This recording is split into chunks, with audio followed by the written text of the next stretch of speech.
Hello friends, welcome back. Redmi and Realme க்கு ஒரு டஃப்பான காம்படிஷன் கொடுக்கணும் அப்படின்றதுக்காகவே வந்து விவோல இருந்து U series அப்படின்னு சொல்லிட்டு ஆன்லைன் எக்ஸ்க்ளூசிவ் சீரிஸ் வந்து லான்ச் பண்ணியிருந்தாங்க. இந்த சீரிஸில் 2 மாதம் முன்னாடி நம்ம பார்த்தோம் அப்படின்னா U10 அப்படின்னு சொல்லிட்டு ஒரு ஸ்மார்ட் ஃபோன் லான்ச் பண்ணியிருந்தாங்க. அது ரொம்பவே வந்து மக்கள் மத்தியில் நல்ல ரெஸ்பான்ஸ் வந்துட்டு இருந்தது. அண்ட் அதுக்கு சக்ஸஸர் நம்ம பார்த்தோம் அப்படின்னா U20 அப்படின்னு சொல்லிட்டு ஒரு ஸ்மார்ட் ஃபோன் இன்றைக்கி தான் இந்தியன் சந்தையில் வந்து லான்ச் பண்ணியிருந்தாங்க. 5 முக்கியமான காரணம் என்னெல்லாம் இருக்குது இந்த ஸ்மார்ட் ஃபோன் வாங்குறதுக்கு அப்படின்னு சொல்லிட்டு நம்ம இந்த வீடியோவில் பார்ப்போம். வீடியோவை கடைசி வரைக்கும் பாருங்கள். பார்த்துட்டு உங்களுக்கு இந்த வீடியோ வந்து பிடிச்சிருந்தது அப்படின்னா நம்ம சேனலுக்கு வந்து மறக்காமல் சப்ஸ்கிரைப் பண்ணுறேன். பக்கத்தில் ஆல் அப்படின்னு சொல்லிட்டு ஒரு பெல் ஐக்கான் இருக்கும், அதை ப்ரெஸ் பண்ணிட்டீங்க அப்படின்னா நம்ம சேனலில் போடுற எல்லா வீடியோவுமே வந்து உங்களுக்கு நோட்டிஃபிகேஷன் வந்துடும்.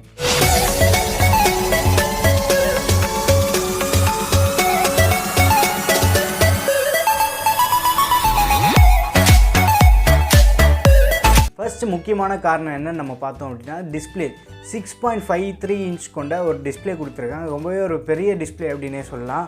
இந்த பெரிய டிஸ்பிளே மட்டும் கொடுக்காம அதோட ரெசல்யூஷன் நம்ம பார்த்தோம் அப்படின்னா ஃபுல் HD ப்ளஸ் ரெசல்யூஷன் கொடுத்துருக்காங்க. எத்தனை பேர் இந்த பட்ஜெட்டில் ஃபுல் HD ப்ளஸ் டிஸ்பிளே கொடுத்துட்ருக்காங்க நீங்களே சொல்லுங்கள். பெஸ்ட் குவாலிட்டி பிராண்ட் அப்படின்னு சொல்லிட்டு சில பிராண்ட்லாம் சொல்லிகிட்டு இருக்காங்க. அவங்க கொடுக்குறாங்களா இந்த பட்ஜெட்டில் ஃபுல் HD டிஸ்பிளே? நம்ம விவோ கொடுக்குறாங்க. Vivo U20ல் ஃபுல் HD டிஸ்பிளே கொடுக்குறாங்க. இதுவே வந்து ஒரு பெரிய அட்வான்டேஜ் அப்படின்னே சொல்லலாம். ஃபுல் HD டிஸ்பிளே மட்டும் கொடுக்காம இதோட பிக்சல் டென்சிட்டி நம்ம பார்த்தோம் அப்படின்னா 395 ppi கொடுத்துருக்காங்க. ரொம்பவே அதிகம் அப்படின்னே சொல்லலாம். ஸோ உங்களுக்கு வந்து டிஸ்பிளே ஷார்ப்னஸ்ன்னு எடுத்துட்டோம் அப்படின்னா ரொம்பவே சூப்பராக இருக்கும். இது வந்து ஒரு IPS LCD டிஸ்பிளே தான். இந்த பட்ஜெட்டுக்கு நம்ம AMOLED டிஸ்பிளேலாம் எதிர்பார்க்க முடியாது. அது மட்டும் இல்லாமல் இந்த ஃபோனில் நம்ம பார்த்தோம் அப்படின்னா வைட் L1க்கான சர்டிஃபிகேஷன் பை டிஃபால்ட்டாகவே ஃபோனில் அவங்க கொடுத்துட்றாங்க. ஸோ உங்களால் வந்து Amazon, Netflix இந்த மாதிரி சைட்லலாம் வந்து உங்களால் வீடியோ ஸ்ட்ரீமிங் வந்து HDயில் வந்து ஸ்ட்ரீம் பண்ணி பார்க்க முடியும். இது ஒரு நல்ல அட்வான்டேஜ் அப்படின்னே சொல்லலாம். நிறைய ஸ்மார்ட் ஃபோன் வந்து இதை ஸ்கிப் பண்ணிடுறாங்க. பட் இந்த ஸ்மார்ட் ஃபோனில் வந்து நம்மளுக்கு இந்த ஆப்ஷன் இருக்குது. இவங்க வந்து டிஸ்பிளேவை 19:5 ஆஸ்பெக்ட் ரேஷியோவில் கொடுத்ததுனால இவங்களால் வந்து 90.3% ஸ்க்ரீன் டு பாடி ரேஷியோ வந்து இவங்களால் அச்சீவ் பண்ண முடியாது. ஸோ உங்களுக்கு அந்த பெசல்லாம் பார்த்தோம் அப்படின்னா ரொம்பவே தின்னாக இருக்குது இந்த ஃபோனில். சைடில் பாட்டம்லலாம் பார்த்தோம் அப்படின்னா பாட்டமில் சின்னலாமே ரொம்பவே தின்னாக இருக்குது. ஸோ உங்களுக்கு டிஸ்பிளே எக்ஸ்பீரியன்ஸ் எடுத்துட்டோம் அப்படின்னா இந்த ஃபோன் வந்து உங்களுக்கு கண்டிப்பாக ஒரு பெஸ்ட்டாக இருக்கும். அடுத்த முக்கியமான காரணம் என்ன நம்ம பார்த்தோம் அப்படின்னா 5000 mAhக்கான பேட்ரி வந்து இந்த ஃபோனில் கொடுத்துட்ருக்காங்க விவோலேருந்து. அண்ட் 5000 mAhக்கான மேசிவ் பேட்ரி மட்டும் இல்லாமல் இவங்க வந்து 18 வாட்க்கான ஃபாஸ்ட் சார்ஜர் வந்து பாக்ஸ்லேயே சப்ளை பண்ணுறாங்க. எத்தனை பேர் பண்ணுறாங்க இந்த பட்ஜெட்டில் நீங்களே சொல்லுங்கள். Realme 5S அப்படின்னு சொல்லிட்டு ஒரு 2 days பேக் வந்து ஒரு ஸ்மார்ட் ஃபோன் லான்ச் பண்ணியிருந்தாங்க. அவங்க கொடுக்கறதே வந்து ஒரு 10 வாட் சார்ஜர் தான் தராங்க. பட் இவங்க நம்ம பார்த்தோம் அப்படின்னா பாக்ஸ்குள்ளேயே வந்து 18 வாட்க்கான ஃபாஸ்ட் சார்ஜ் சப்போர்ட் வந்து தராங்க. இது ரொம்பவே யூஸ்ஃபுல்லான விஷயம் அப்படின்னே சொல்லலாம். இதில் ஒரு சின்ன குறை இருக்குது. என்னென்னு நம்ம பார்த்தோம் அப்படின்னா சார்ஜிங் போர்ட் வந்து மைக்ரோ USB தான் கொடுத்துருக்காங்க, டைப் C கொடுக்கல. மொத்தமாக நம்ம செக் பண்ணோம் அப்படின்னா இது பெருசாக கம்ப்ளைண்ட் பண்ணுற மாதிரிலாம் எதுவுமே இல்லை. அண்ட் இந்த சார்ஜர் வச்சுட்டு உங்களால் 2 ஹவர்ஸ்லேயே வந்து ஃபுல் சார்ஜ் பண்ண முடியும். என்னடா 2 ஹவர்ஸ் அப்படின்றீங்களா? ஏன்னா இவங்க கொடுத்துருக்க பேட்ரி கெப்பாசிட்டி வந்து ரொம்பவே அதிகம், 5000 mAh. ஸோ அதுக்கு வந்து கண்டிப்பாக ஒரு 2 ஹவர்ஸ் ஆகும். இந்த ஃபோன் வாங்குறதுக்கு அடுத்த காரணம் என்ன நம்ம பார்த்தோம் அப்படின்னா பெர்ஃபார்மன்ஸ்க்கு இந்த ஃபோனில் வந்து ஸ்னாப்ட்ராகனோட 675க்கான ஒரு சிப்செட் வந்து யூஸ் பண்ணியிருக்காங்க. இது ரொம்பவே ஒரு பவர்ஃபுல்லான சிப், அதே டைம் வந்து பவர் எஃபிஷியன்ட் கூட. இதோட எஃபிஷியன்சி, இதோட பெர்ஃபார்மன்ஸ் எல்லாமே வந்து நம்ம நோட் 7 ப்ரோலேயே பார்த்துருப்போம்.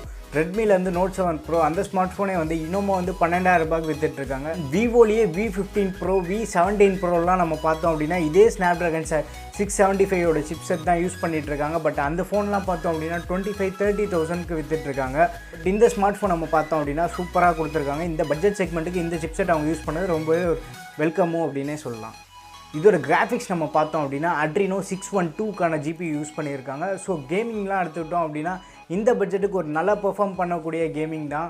ஏன்னா நம்ம இந்த பட்ஜெட்டில் வேறு என்னெல்லாம் சிப்செட் யூஸ் பண்ணுறாங்கன்னு நம்ம பார்த்தோம் அப்படின்னா மீடியாடெக்லேருந்து ஹீலியோ P22 யூஸ் பண்ணுறாங்க, இல்லை மீடியாடெக்லேருந்து P60, P70. ஸ்னாப்ட்ராகனில் நம்ம பார்த்தோம் அப்படின்னா 665. இந்த சிப்செட் எல்லாத்தையும் கம்பேர் பண்ணும்போது ஓவராலாக வந்து இந்த 675 வந்து நல்லாவே பெட்டராக பெர்ஃபார்ம் பண்ணும். கேமிங் எக்ஸ்பீரியன்ஸ் வந்து இந்த ஸ்மார்ட் ஃபோனில் உங்களுக்கு சூப்பராக இருக்கும். அண்ட் முக்கியமான விஷயம் என்னன்னு நம்ம பார்த்தோம் அப்படின்னா இந்த ஃபோன் ஸ்டோரேஜ் வந்து UFS 2.1 ஸ்டோரேஜ் கொடுக்குறாங்க. யூஸ்வலாக வந்து 15-20,000 ஃபோனுக்கு தான் வந்து இந்த UFS 2.1 ஸ்டோரேஜ் கொடுப்பாங்க. பட் நம்ம பார்த்தோம் அப்படின்னா விவோவில் வந்து இந்த ஸ்மார்ட் ஃபோனுக்கு வந்து UFS 2.1 ஸ்டோரேஜ் கொடுத்துருக்காங்க. இதனால் என்ன அட்வான்டேஜ் நம்ம பார்த்தோம் அப்படின்னா app opening time, data transfer time இதெல்லாம் வந்து உங்களுக்கு கொஞ்சம் ஃபாஸ்ட்டாக இருக்கும். நல்ல அட்வான்டேஜ் அப்படின்னே சொல்லலாம். அடுத்த காரணம் என்னன்னு நம்ம பார்த்தோம் அப்படின்னா கேமரா. இந்த ஃபோனில் நம்ம பார்த்தோம் அப்படின்னா பின்னாடி வந்து 3 கேமரா செட்டப் யூஸ் பண்ணியிருக்காங்க. மெயின் கேமரா வந்து 16 மெகா பிக்சலுக்கான ஒரு சோனி IMX499 அப்படின்ற ஒரு சென்சார் வந்து யூஸ் பண்ணியிருக்காங்க. ஏன்னா மற்ற எல்லாருமே வந்து 48 மெகா பிக்சல் 64 108 மெகா பிக்சல்லாம் யூஸ் பண்ணுறாங்க. இவன் இன்னும் 16 மெகா பிக்சல்லே ஸ்டிக் ஆகிருக்காங்க அப்படின்றீங்களா? Vivo U20 Pro நம்ம பார்த்தோம் அப்படின்னாலே தெரிஞ்சிருக்கும் அதோட பெர்ஃபார்மன்ஸ் எப்படி இருந்திருக்கு அப்படின்னு சொல்லிட்டு. டே லைட்டாகவும் சரி லோ லைட்லேயும் சரி அதோட பெர்ஃபார்மன்ஸ் வந்து ரொம்பவே நல்லா இருந்தது. என்னதான் உங்கள் ஸ்மார்ட் ஃபோனில் 48 மெகா பிக்சல் கேமரா கொடுத்துருந்தாலுமே வந்து எத்தனை பேர் வந்து அதில் 48 மெகா பிக்சல் மோடில் வந்து ஃபோட்டோ டெய்லி எடுத்துகிட்டு இருக்காங்க? எல்லாருமே வந்து அந்த 12 மெகா பிக்சல் இல்லை 16 மெகா பிக்சல் டிஃபால்ட் மோடில் தான் ஃபோட்டோ எடுப்பாங்க. ஸோ இதெல்லாம் பார்த்தோம் அப்படின்னா இந்த 16 மெகா பிக்சல் சென்சார் வந்து ரொம்ப நல்லா பெர்ஃபார்ம் பண்ணும். இந்த பட்ஜெட்டுக்கு ஒரு டஃப்பான காம்படிஷன் கொடுக்கும் அப்படின்னே சொல்லலாம். செகண்டரி கேமரா நம்ம எடுத்துக்கிட்டோம் அப்படின்னா 8 மெகா பிக்சலுக்கான வைட் ஆங்கிள் கேமரா கொடுத்துருக்காங்க. இதோட ஃபீல்ட் ஆஃப் வியூ நம்ம பார்த்தோம் அப்படின்னா 120 டிகிரி வந்து ஃபீல்ட் ஆஃப் வியூ கொடுத்துருக்காங்க. ஸோ உங்களால் வந்து வைட் ஆங்கிளில் வீடியோஸும் எடுக்க முடியும், ஃபோட்டோஸும் எடுக்க முடியும். இது ஒரு நல்ல ஆடட் அட்வான்டேஜ் அப்படின்னே சொல்லலாம். அண்ட் மூணாவது சென்சார் நம்ம எடுத்துக்கிட்டோம் அப்படின்னா இந்த இடத்துல தான் வந்து விவோ வந்து ஒரு ட்விஸ்ட் கொடுத்துருக்காங்க. எல்லாருமே நினைப்பீங்க ஒரு டெப்த் சென்சார் கொடுத்துருக்காங்க அப்படின்னு சொல்லிட்டு. பட் விவோவில் வந்து என்ன ஒரு ட்விஸ்ட்டு கொடுத்தாங்க அப்படின்னா மேக்ரோ சென்சார் கொடுத்துட்டாங்க. டெப்த் சென்சாருக்கு எங்களுக்கு வேலையே இல்லை, நாங்கள் வந்து எல்லாமே சாஃப்ட்வேர்லேயே பார்த்துப்போம் அப்படின்ற மாதிரி வந்து அவங்க மேக்ரோ சென்சார் கொடுத்துட்டாங்க. இது ஒரு செம்ம மூவ் அப்படின்னே சொல்லலாம். ஏன்னா யூஸ்வலாக வந்து எல்லாருமே என்ன பண்ணுவாங்க, மூணாவது சென்சார் வந்து டெப்த் சென்சார் கொடுப்பாங்க, மேக்ரோ சென்சார் கோட்டை விட்டுருவாங்க. பட் இவங்க நம்ம பார்த்தோம் அப்படின்னா மேக்ரோ கொடுத்துட்டாங்க. போர்ட்ரேட் ஃபோட்டோஸ் அப்போ எப்படி எடுக்கிறதுன்னு கேட்குறீங்களா? இந்த ஃபோனில் வந்து கேமரா இன்டர்ஃபேஸில் போர்ட்ரேட் மோட் அப்படின்னு சொல்லிட்டு டெடிக்கேட்டடாக கொடுத்துருக்காங்க. யூஸ்வலாக எல்லாருமே வந்து அந்த ஃப்ரண்ட் ஃபேஸிங் கேமராவில் சாஃப்ட்வேர் மூலிமா ஆப்டிமைஸ் பண்ணி போர்ட்ரேட் ஃபோட்டோஸ் எப்படி எடுப்பாங்களோ இந்த ஃபோனில் வந்து விவோ ரியர் கேமராவுக்கு அந்த மெத்தட் யூஸ் பண்ணுறாங்க. செல்ஃபி கேமரா பற்றி இன்னும் பேசலையேன்றீங்களா? ஏன்னா விவோக்கு வந்து செல்ஃபி கேமரா தான் ரொம்ப ஃபேமஸ்ஸு. அது செல்ஃபி கேமரா நம்ம பார்த்தோம் அப்படின்னா 16 மெகா பிக்சலுக்கான ஒரு செல்ஃபி கேமரா கொடுத்துருக்காங்க. இதோட ஆப்பர்ச்சர் நம்ம செக் பண்ணோம் அப்படின்னா f2.0 ஆப்பர்ச்சர். ஸோ லோ லைட்டில் கூட உங்களுக்கு வந்து கொஞ்சம் நல்லாவே பெர்ஃபார்ம் பண்ணும். விவோ கேமரா பற்றி நான் சொல்லி உங்களுக்கு தெரியணும்னு இல்லை, உங்களுக்கே தெரிஞ்சிருக்கும் விவோவோட செல்ஃபிலாம் எப்படி பெர்ஃபார்ம் பண்ணோம் அப்படின்னு சொல்லிட்டு. ஒன்ஸ் அப்பான டைம் இவங்க மார்க்கெட்டில் வரும்போது மூன் லைட் செல்ஃபி கேமரா அப்படின்னு அந்த செல்ஃபியை வச்சுக்கிட்டு வந்து கம்பெனி டெவலப் பண்ணாங்க அப்படின்னு நிறைய பேருக்கு தெரியும், நான் சொல்லி தெரிய தேவையில்ல.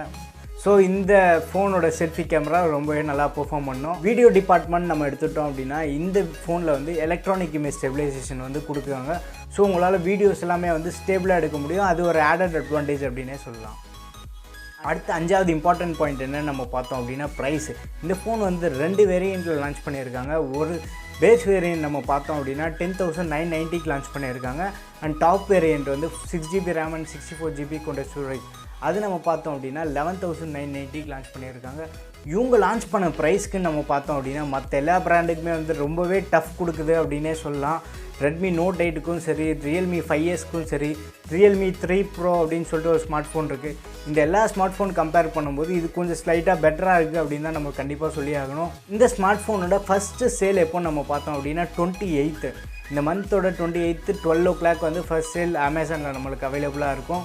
சேனலில் வந்து ஃபஸ்ட் சேலில் நான் ட்ரை பண்ணி இந்த ஃபோன் மட்டும் கிடச்சிடுச்சு அப்படின்னா நம்ம சேனலில் கண்டிப்பாக அன்பாக்சிங், கேமரா ரிவ்யூ, டீட்டெயிலாக எல்லா ரிவ்யூவுமே கண்டிப்பாக பார்க்கலாம். இந்த ஃபோனை வந்து வேறு ஏதாச்சும் ஃபோனோட கம்பேர் பண்ணோம் அப்படின்னு சொல்லிட்டு உங்களுக்கு ஏதாவது ஒப்பீனியன்ஸ் இருந்ததுன்னா எல்லாத்தையுமே வந்து கீழே கமெண்ட் செக்ஷனில் மென்ஷன் பண்ணுங்கள். அண்ட் இந்த வீடியோ உங்களுக்கு பிடிச்சிருந்தது அப்படின்னா ஒரு லைக் பண்ணுங்கள். இன்னும் நம்ம சேனலுக்கு நீங்கள் சப்ஸ்கிரைப் பண்ணல அப்படின்னா மறக்காமல் சப்ஸ்கிரைப் பண்ணுறேங்க. அடுத்த வீடியோவில் சந்திப்போம். பாய்.